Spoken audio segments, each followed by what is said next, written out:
Salut, aujourd'hui je vais vous parler d'un tout nouvel achat, le sac photo Lowepro Slingshot 202 AW. Je vais vous expliquer rapidement pourquoi j'ai voulu acheter un nouveau sac photo et puis vite fait je vais vous dire les avantages et les inconvénients et finalement si je décide de le garder ou pas.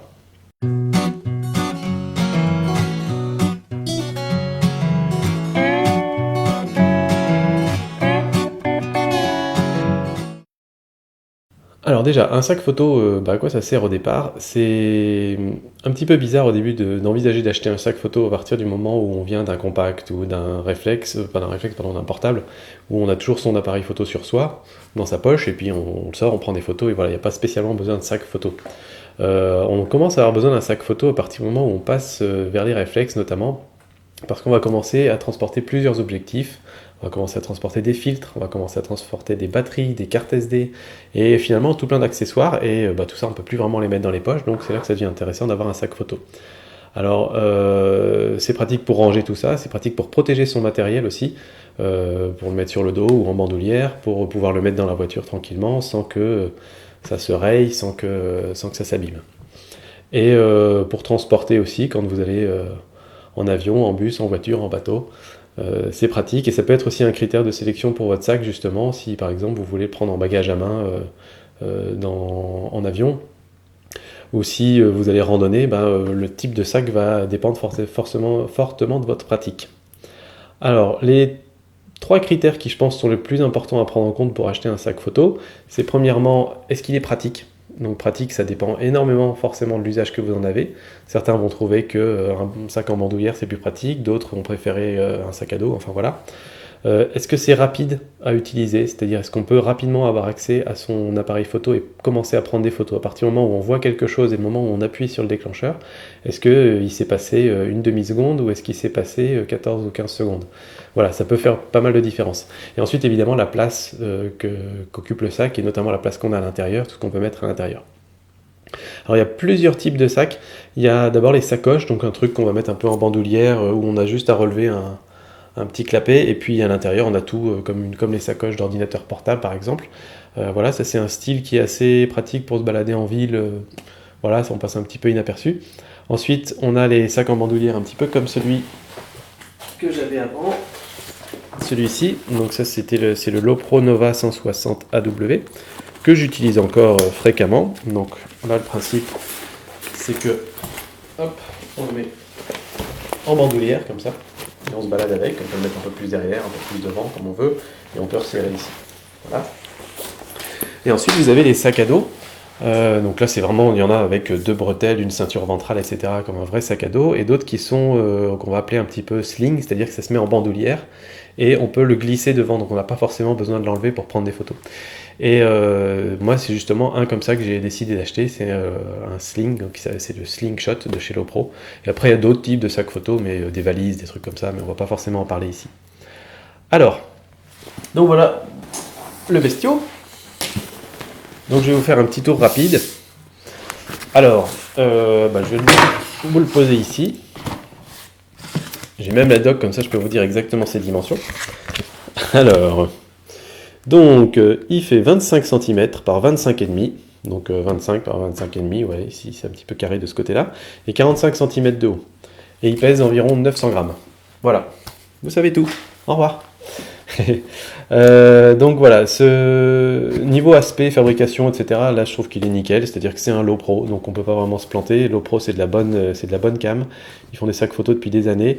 Il commence à y avoir pas mal de marques qui se mettent à faire des sacs photos, alors que c'est des marques qui n'ont jamais fait de sacs photos avant. Moi, je suis toujours un petit peu méfiant vis-à-vis de ce genre de truc. Je sais que par exemple, une marque qui fait beaucoup ça en ce moment, c'est Manfrotto. À la base, Manfrotto fait des trépieds. Et depuis quelques années, ils se mettent à vendre des sacs photos, des filtres, des stabilisateurs de caméra. Ils vendent des trucs qui n'ont plus rien à voir avec leur métier de base. Et très souvent, c'est des choses qui sont exactement les mêmes modèles que tout plein d'autres marques, toutes des marques qu'on ne connaît pas, avec des noms exotiques. Et moi, je pense que ça vient en gros d'une usine chinoise qui fabrique le même modèle et qui ensuite appose différentes marques dessus. Et moi je trouve que c'est pas très pro de la part d'une marque comme Manfrotto. Donc moi personnellement Manfrotto je suis super content du trépied que j'ai et je vais continuer à leur faire confiance pour les trépieds. Mais pour des sacs photo ou pour d'autres choses, je vais plutôt me diriger ailleurs. Même si je crois que les sacs photo ils commencent vraiment à développer beaucoup, donc il se peut qu'ils commencent à développer les leurs quand même.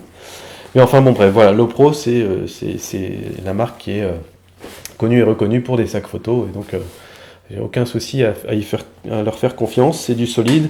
Je peux même vous montrer à partir de celui-là, hein, ça fait un moment que je l'ai. Alors ici ça commence un petit peu à partir, le revêtement, mais bon je lui ai fait subir quelques trucs quand même. Et c'est toujours nickel, quoi. Rien d'abîmé, tout est impeccable à l'intérieur. Donc franchement c'est de la bonne cam. Surtout que c'est pas forcément très très cher. Alors, donc, je vais vous montrer un petit peu ce qu'il y a à l'intérieur et comment on peut organiser son matos. Alors, je vais l'ouvrir complètement et après ça, je vous expliquerai un petit peu le système de sling pour voir un petit peu si ça vous plaît ou pas. Donc, on a la poche photo principale ici. Voilà. Et donc, si je vous montre ici, voilà un petit peu comment j'ai organisé mes choses. Donc, j'ai mon réflexe avec mon 55-250 dessus. Et je garde toujours le pare-soleil dessus. Pourquoi? Parce que déjà, j'ai la place pour mettre le pare-soleil, c'est suffisamment grand. Et en plus de ça, ça me permet de ne pas mettre de cache d'objectif dessus. Ce qui fait que je gagne ces quelques précieuses secondes à ne pas avoir à enlever le cache d'objectif au moment où je prends la photo. Ensuite, ici, je mets mes objectifs. Pourquoi je mets mes objectifs au milieu et pas dans le coin là-bas, je vous expliquerai après. Parce qu'a priori, là où il y a le plus de poids, c'est le boîtier. Et donc la logique voudrait que pour équilibrer, on mette du poids de l'autre côté. Mais moi, je mets plutôt du poids au milieu. Je vous montrerai après pourquoi. Et ensuite, alors ici, ça c'est mon Tokina. Donc, vous voyez qu'il y a de la place parce que c'est pas un petit objectif et il rentre très bien et il y a encore de la place au-dessus. Alors ça, ici, c'est amovible, on peut les bouger, donc on peut les orienter comme on veut. J'en ai encore un autre en rame d'ailleurs. Et ici, c'est mon 18-55. Hop là, et je le stocke avec la bague d'inversion parce que j'utilise essentiellement pour faire de la macro. Ensuite, ici, j'ai mes filtres et batteries. Hop là, voilà. Et ensuite, dans le dernier compartiment ici, je ne sais plus ce que j'ai. Alors j'ai mon pare-soleil du Tokina et je glisse à l'intérieur mon 50 mm f1.8 qui est là pour l'instant monté sur mon appareil photo là-bas. Donc voilà, je rentre tout là-dedans et j'ai encore plein de place parce qu'on peut encore mettre plein de choses ici, on peut mettre des choses là. Alors ici, là dans le coin, hop, il y a un petit filet dans lequel je mets mon petit cache arrière d'objectif pour faire mes changements d'objectif. J'ai le cache de mon truc là. Et on a aussi un petit tissu comme ça pour pouvoir essuyer l'écran LCD ou pouvoir nettoyer ses lentilles. Et on peut aussi le mettre si on veut pour protéger éventuellement, si on a peur que ça se raye ou je ne sais quoi, mais bon, voilà. Donc tout ça, c'est vraiment bien foutu. Il y a de la place. Ensuite, ici à l'intérieur, on a les fameuses petites pochettes habituelles dans lesquelles on peut mettre des cartes SD. Et moi, je mets aussi un petit chiffon ici. J'ai mis le petit cache œilleton aussi, voilà. Donc tout ça, c'est nickel. Donc ça, c'est la poche principale. Donc vous voyez que j'ai sur le modèle 202, avec tout ça, j'ai encore vraiment beaucoup de place. Mais moi, j'aime bien tasser les choses à l'intérieur. Donc il y a vraiment encore de quoi, je pense, mettre un ou deux objectifs. J'ai aussi de la place encore sur le côté là.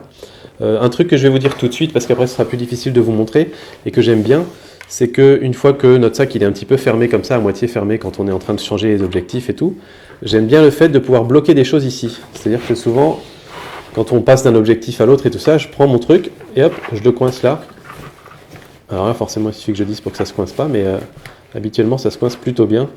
Et du coup, ça tient là et du coup, je peux faire mes manips et ensuite le reprendre et le remettre ailleurs. Ça marche très bien, notamment avec l'objectif kit ou avec le 50 mm. Je le cale ici en hauteur. Donc voilà, c'est pile la bonne hauteur. Moi, je trouve que c'est pratique. Voilà. Ensuite, on va fermer ça. La petite poche ici sur le dessus, dans lequel il y a quand même pas mal de place. Pour l'instant, j'ai juste mis mon petit micro. Mais d'ailleurs, à l'intérieur, il y a aussi des petites pochettes. Donc, on va vraiment faire du rangement. Et chose intéressante, vous voyez qu'ici, le zip, il va pas trop loin. Et ça permet, quand il est ouvert en mode sling, de rien faire tomber. C'est-à-dire que les choses ici vont pas pouvoir tomber dans ce sens-là. Donc ça, c'est pratique, c'est bien pensé. Voilà, c'est un petit peu ça que j'aime bien aussi chez Lopro, c'est qu'en général, on sent que les trucs sont bien pensés. Là, il y a les deux clips.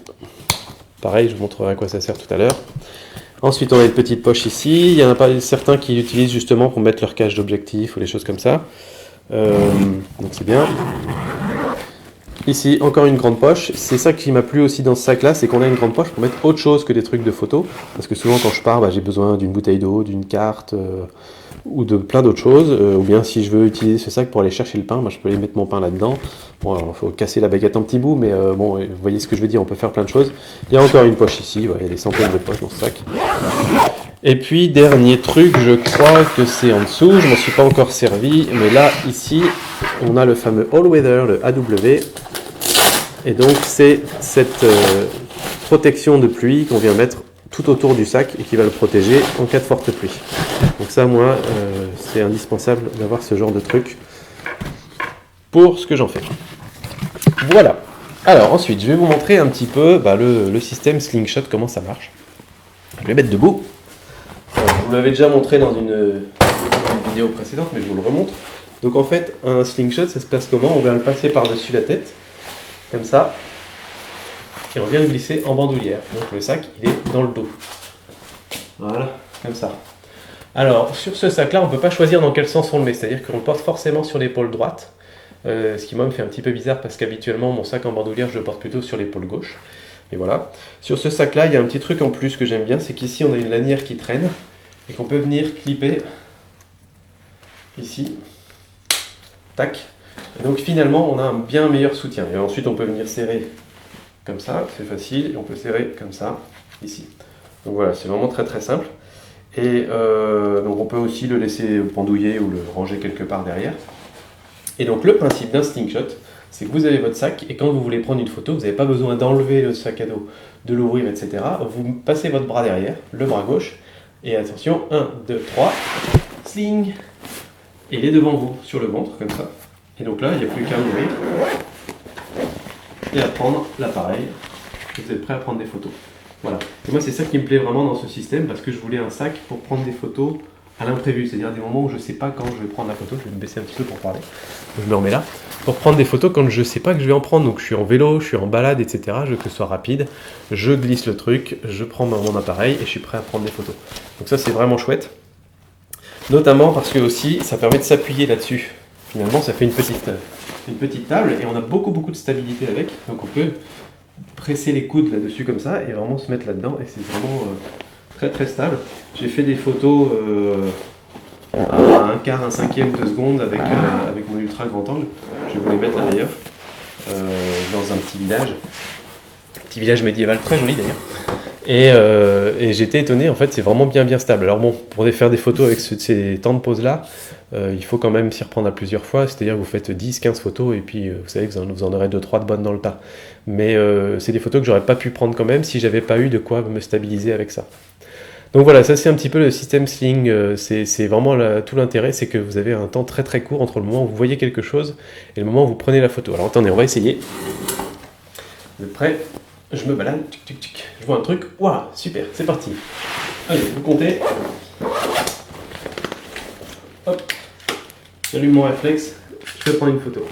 Voilà, j'ai pas compté, mais ça doit être dans les 3 secondes, 3-4 secondes, quelque chose comme ça. Ce qui est quand même assez génial parce qu'avant, avec mon autre système, alors le système bandoulière, je pouvais quand même le prendre rapidement, mais je devais systématiquement enlever le cache d'objectif. Alors que là, j'ai plus ce souci-là. Et surtout, par rapport à un sac à dos classique, on doit enlever une bretelle, enlever l'autre bretelle, le poser par terre. Si ça se trouve par terre, c'est dégueulasse. Ça peut être de la boue, ça peut être des choses comme ça. Sortir le sac, etc. Là, c'est beaucoup plus simple. Donc, pourquoi je l'ai acheté? Moi, personnellement, c'est pour un usage, comme je vous disais, balade, rando, vélo, course à pied dans la forêt. Et je vais vous dire un petit peu ce que j'en pense pour la balade, par exemple. Je l'ai testé sur une balade d'1 ou 2 heures, un peu plus d'1 heure, 1 heure et demie, on va dire. Et quand je mets tout mon matos à l'intérieur, parce que j'aime bien me balader avec tout mon matos, honnêtement c'est lourd, ça commence à faire un petit peu mal à l'épaule droite, et c'est l'un des gros soucis de ce sac, justement, quand j'ai vu un peu tous vos commentaires, certains d'entre vous l'ont déjà et tout ça, et beaucoup m'ont dit la même chose, c'est-à-dire que ça pèse sur l'épaule droite, et même si là le poids est plutôt bien équilibré, ça finit par peser. Et j'ai jamais eu ce souci-là avec celui-là, ce sac-là. Donc je sais pas trop pourquoi, parce que ce sac-là, quand je le mets en bandoulière, donc bon, je le mets sur l'épaule gauche certes, mais j'ai le même poids ici sur le côté et ça ne porte que sur une épaule aussi. mais je sais pas trop d'où ça vient, peut-être le fait que le sac soit dans le dos plutôt que sur le côté. Il y a une question d'équilibre, une question d'endroit où ça tire plus en arrière que sur le côté, j'en sais rien. Mais ça fait vraiment plus mal, je trouve, d'avoir un slingshot que d'avoir un sac comme ça.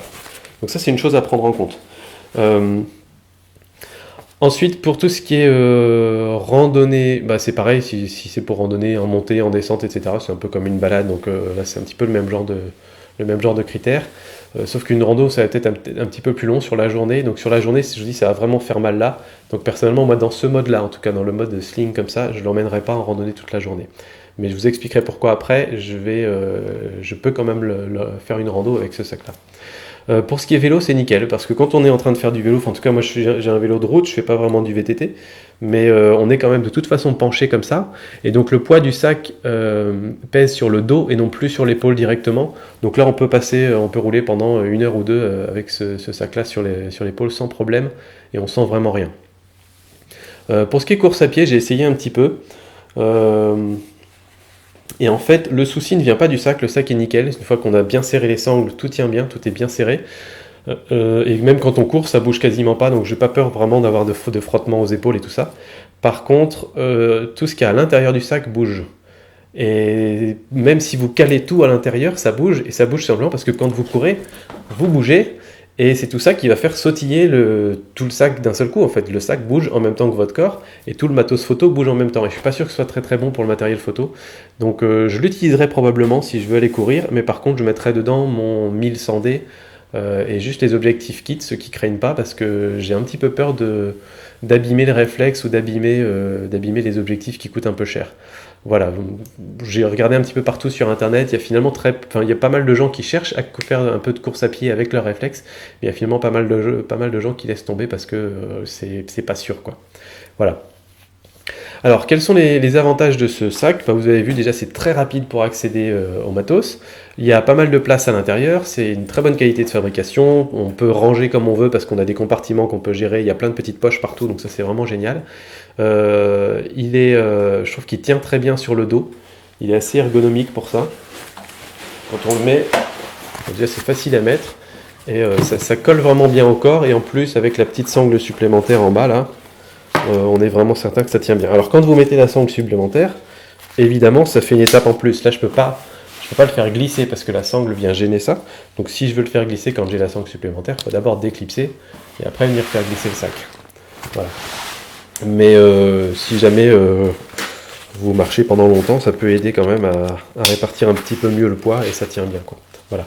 Et son prix qui est pas mal, c'est-à-dire que j'avais vu des sacs qui me semblaient peut-être un petit peu plus intéressants, des sacs à dos, truc intégral et tout, mais c'était plus de 120, 130 euros.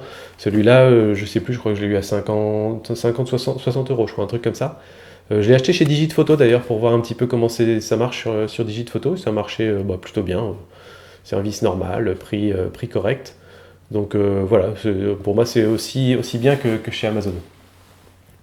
Donc voilà, en termes de prix, c'était plus dans mon budget parce que je vous dis, c'est pas le sac que je vais emmener partout avec moi. Quand je vais partir en rando une semaine, je vais partir avec ce sac-là en l'utilisant comme je vous avais montré sur ma ceinture dorsale pectorale. Je viens la glisser là-dedans, comme ça j'ai toujours mon sac photo devant moi quand je suis en rando et j'ai mon sac de rando derrière.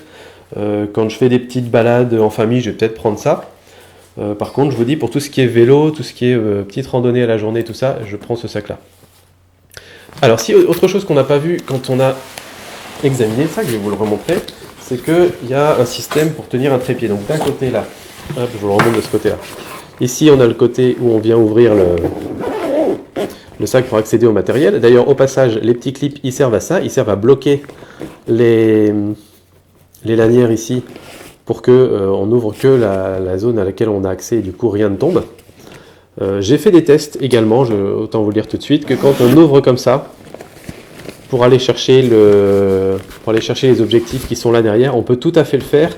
Et honnêtement, j'ai vraiment poussé un petit peu loin mes tests et il y a très peu de chances de faire tomber quelque chose qui se trouve ici par terre quand on ouvre le sac, même quand il est porté sur nous. Quand on veut accéder à ces compartiments-là, ce qui est super important pour moi parce que quand on change régulièrement d'objectif, c'est important d'avoir accès à ces objectifs sans avoir besoin d'enlever le sac à chaque fois.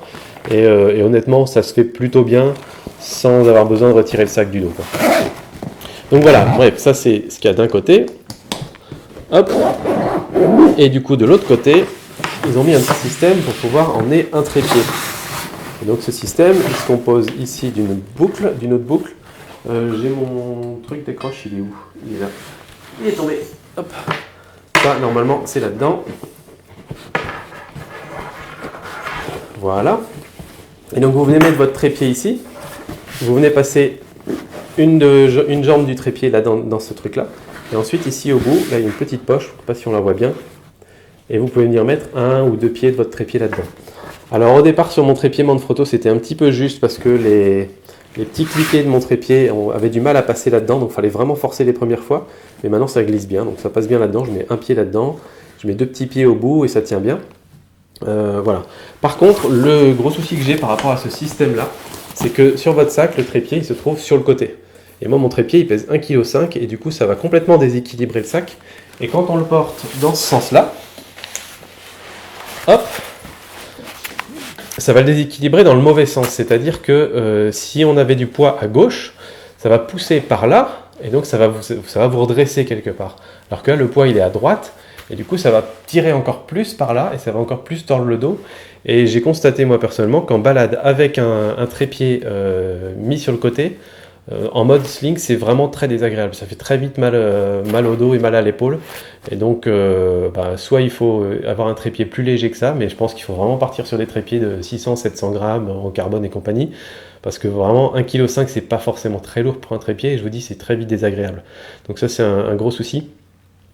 Et je pense que s'ils avaient réussi à mettre un emplacement trépied derrière, mais après on n'avait plus accès au compartiment central. Donc bon, c'est compliqué de... Voilà, un sac c'est toujours compliqué de trouver le sac parfait de toute façon. Et donc c'est un petit peu pour ça aussi que j'ai mis le matos vers le centre, parce que du coup quand on met le trépied, ça tire vers la droite et je voulais pas en plus mettre les gros objectifs sur la droite. Mais même comme ça compense pas le poids qui part par là. Donc voilà. Alors... Slingshot ou bandoulière, ça je vous l'ai déjà dit un petit peu, quand je fais faire les balades en ville, je vais plutôt prendre mon sac en bandoulière parce que c'est plus relax et puis on n'a pas forcément besoin d'avoir un sac à dos et puis voilà, un petit peu plus tranquille. Tout ce qui est vélo ou balade sportive, je vais emmener mon slingshot parce que l'intérêt c'est qu'on le porte sur le dos, donc on a nos deux mains libres et on n'a pas le truc qui passe tout le temps devant, parce que mon sac en bandoulière, le problème c'est que quand je fais du vélo par exemple et que je me penche en avant, le truc il glisse et il vient toujours dans mes genoux et tout ça, donc c'est pas très pratique. Donc c'est pour tout ça, je vais garder le slingshot et ça c'est vraiment pour ça que je l'avais acheté. Et pour la rando, je vous dis, je le mets sur mon sac à dos avec mon système personnel sur la sangle pectorale. Alors du coup, est-ce que je le garde? Eh ben oui, je vais le garder. Malgré tous ses défauts. Et pourquoi? Parce qu'en fait, je pense qu'avec ce type de sac, il faut le tester en vrai et faut pas hésiter à être un peu créatif avec et voir si vous arrivez à trouver des solutions pour que ça marche bien pour vous. Donc moi j'ai trouvé des solutions. Alors je vous ai dit pour le vélo, il n'y a aucun problème, il est parfait. Pour les petites balades dans les bois et tout ça, j'ai trouvé une solution qui moi me convient. Elle est peut-être toute bête, mais je vais vous montrer. Donc si je le porte en mode normal, slingshot, sling, on est comme ça, c'est un petit peu lourd et voilà, et des fois ça fait un peu mal à l'épaule, mais on peut très bien marcher une demi-heure, 1 heure comme ça sans avoir mal. Et si à un moment j'ai mal par exemple, et bien tout simplement, ce que je fais, c'est que je le porte sur l'autre épaule. Alors c'est plus vraiment sling parce que si je le bouge comme ça peut éventuellement glisser de l'épaule comme ça, mais bon, je fais attention, hein. Voilà. Mais quand je le mets comme ça et que j'utilise en plus ce petit clip ici, là, je trouve honnêtement, pour avoir testé et marché longtemps avec... Voilà, désolé, j'ai dû faire un petit changement de batterie dans l'appareil, donc je reprends un petit peu où j'en étais. Donc je trouve que ce sac-là, quand on le met en bandoulière sur l'épaule gauche, et qu'on utilise ensuite ce petit clip ici, pour refermer, hop, très honnêtement, c'est beaucoup plus équilibré et beaucoup mieux équilibré que quand on le porte sur l'épaule droite. Donc je ne sais pas si c'est un problème de conception de leur part ou si c'est simplement une des faiblesses du système sling, mais moi je trouve que quand on le porte sur l'épaule gauche, le sac est parfaitement droit et bien équilibré dans le dos, et j'ai marché même pendant 1 heure, 1 heure et demie avec le trépied en plus sur le côté, et j'ai pas du tout eu mal à l'épaule ni au dos. Donc je pense pas vraiment, honnêtement, que mon épaule gauche soit beaucoup plus forte que mon épaule droite, ou voilà. Mais je pense que c'est vraiment une question d'équilibrage du sac à l'arrière. Et donc, moi personnellement, ce système, ça me va très bien. Je m'en fous un petit peu. Ce qui compte, c'est que j'ai accès rapidement à mon appareil photo. Et là, comme ça, hop, je déclipse et j'ai tout de suite accès à mon appareil photo exactement de la même manière que sur le sling normal. D'autant que j'ai ici, je viens faire un petit peu un crochet avec mon coude. Et donc, ça marche bien. Alors, comme je vous dis, le petit danger, c'est éventuellement que l'épaulière glisse un peu. Mais il suffit de tenir son sac et il n'y a pas de problème. Voilà, donc moi en tout cas, ça me va comme ça. Je peux comprendre que pour certains d'entre vous, ce soit pas acceptable. Et, à ce moment-là, dirigez-vous plutôt vers des sacs à dos parce que je pense que tous les slings vont être un petit peu pareils. Ils vont probablement tous avoir ce défaut d'équilibrage à l'arrière. Je pense que c'est propre à leur fonctionnement. À moins que, je crois qu'il y en a certains qui ont un système qui permet de choisir sur quelle épaule on le met. Et à ce moment-là, on peut changer d'épaule en cours de route. Et on peut aussi, du coup, décider de le mettre ou sur l'épaule gauche ou l'épaule droite.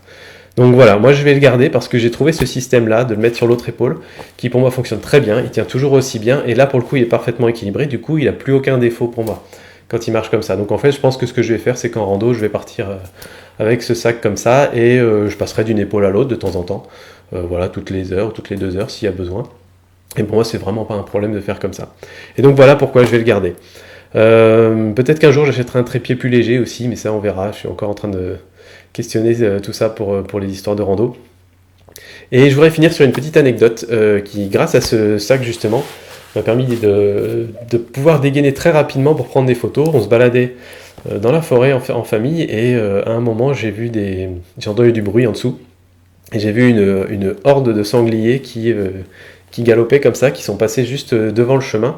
Et en fait, du moment où je les ai entendus, tout de suite, j'ai pu faire ça rapidement, j'ai pu ouvrir sans faire trop de bruit, et j'avais tout de suite mon appareil photo qui était prêt. Et quand j'ai vu les sangliers arriver, en fait, j'ai eu le temps d'attendre qu'ils traversent le chemin et de pouvoir les prendre en photo au moment où ils traversaient le chemin. Alors, pas de bol pour moi, ils ont traversé le chemin juste derrière une petite côte sur le chemin. J'ai juste vu le haut de leur dos, donc j'ai pas de belles photos à vous montrer, mais c'est juste pour dire que grâce à ce système là j'ai pu prendre une photo rapidement. Peut-être qu'avec les autres systèmes j'aurais pas forcément pu dégainer aussi vite et aussi silencieusement aussi. J'ai pas eu besoin de décliquer quelque chose, j'ai pas eu besoin de j'ai pas fait trop de bruit, pas eu besoin de poser quelque chose par terre. Donc pour moi ça c'est un système qui marche bien. Et voilà, je vais le garder pour tout ça. Donc encore une fois, je peux concevoir que pour vous ce soit pas forcément parfait, mais pour moi c'est le bon compromis entre un petit prix, une très bonne qualité de fabrication et un système très pratique qui permet d'accéder vraiment rapidement à son matos. Je peux mettre tout mon matos là-dedans et même plus, et ça pèse pas trop lourd sur le dos quand je l'utilise dans ce système, dans ce mode-là. Et je peux vraiment l'adapter. Si je mets pas de trépied, je peux très bien mettre sur les deux épaules, il n'y a pas de problème. Quand je mets un trépied, vraiment je vais plus l'utiliser sur l'épaule gauche. Mais voilà, ça s'adapte. Et en tout cas, moi, pour mon usage, ça s'adapte bien. Donc voilà, j'espère que ça vous aura servi, que vous aurez trouvé un petit peu des infos pour vous. Si vous voulez l'acheter, je vous invite à cliquer sur le lien Amazon en dessous. Moi, ça me rapporte un petit peu de sous et ça m'aide à continuer à faire toutes ces vidéos. Et puis, moi, je vous dis à très bientôt pour d'autres vidéos. Et puis, faites de belles photos. Allez, ciao!